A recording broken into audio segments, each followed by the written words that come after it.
That, my friends, were probably a drive with my mini driver, carry about 300, maybe 320. And if we look at it again, it doesn't look like I'm putting too much effort into that golf swing. The older I get, I just want to be more effective. But sometimes I think that we misunderstand effortless and think there's no effort. Of course there's some effort. Someone needs to speed up the club, and we need to be smart enough to know how.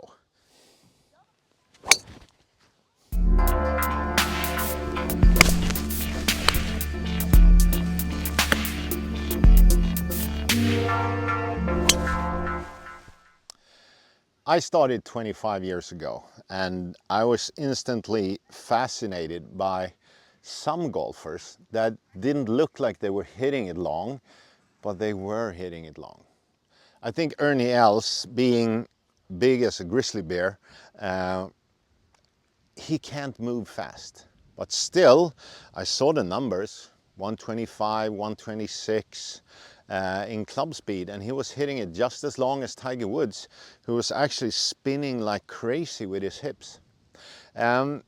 They were not swinging the same, they were not doing the same thing, but they were getting about the same distance. And I wanted to know how. Today I know the answer, and being normal in golf, listening to the normal instruction is not a good thing because it produces 90% slicers. In Sweden, Europe, I think North America, I don't know about Canada, I don't know about Australia, but slicing a drive is almost like a disease. And you can do it.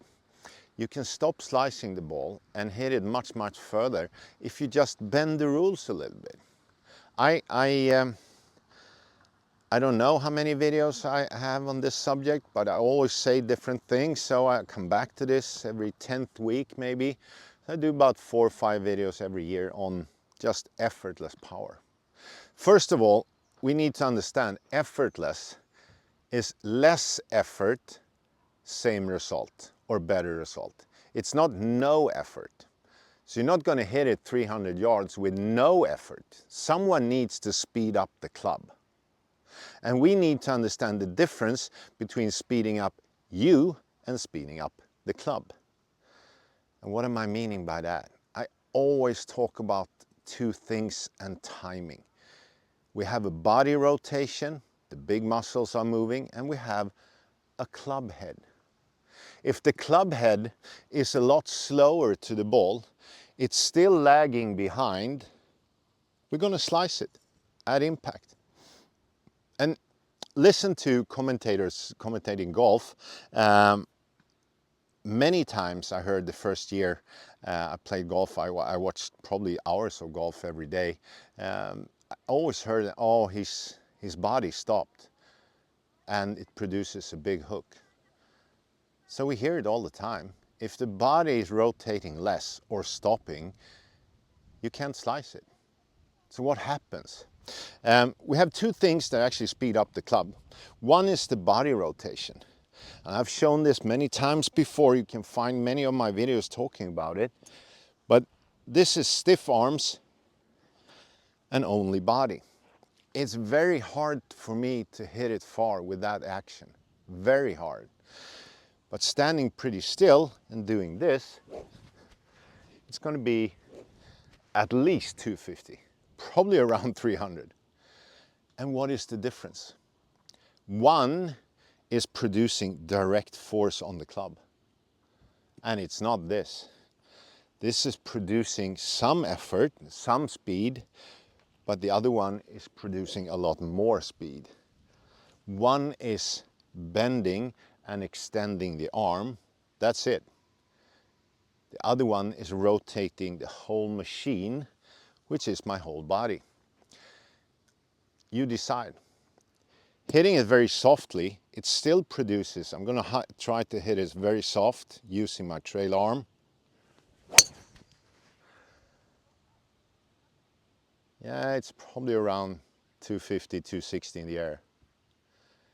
It's hardly any effort at all.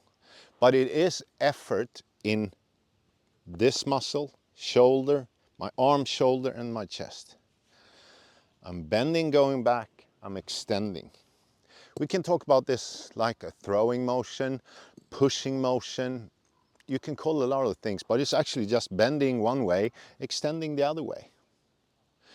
And when we do that, if we do that in the backswing, the club moves a long way. My body produces that much, my arm bending produces a very long motion. That means that with just a small action with the trail arm, I get a lot of motion on the club. That's how you can find it. Look at Ernie Els, look at Fred Couples, they all do it.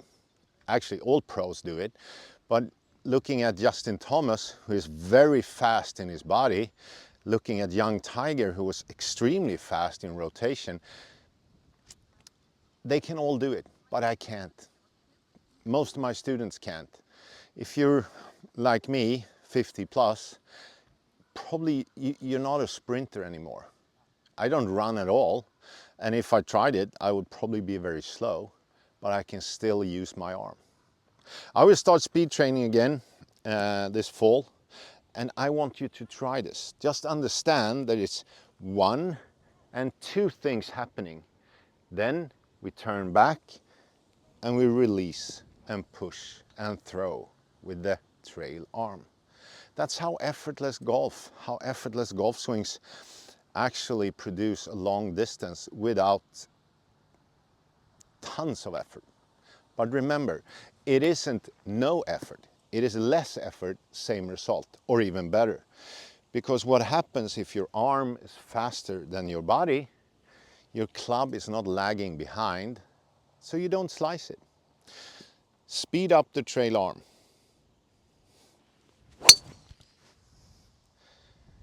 Some effort, very fast effort, but it's not even remotely as hard to do as spinning the whole machine to get something happening with this club.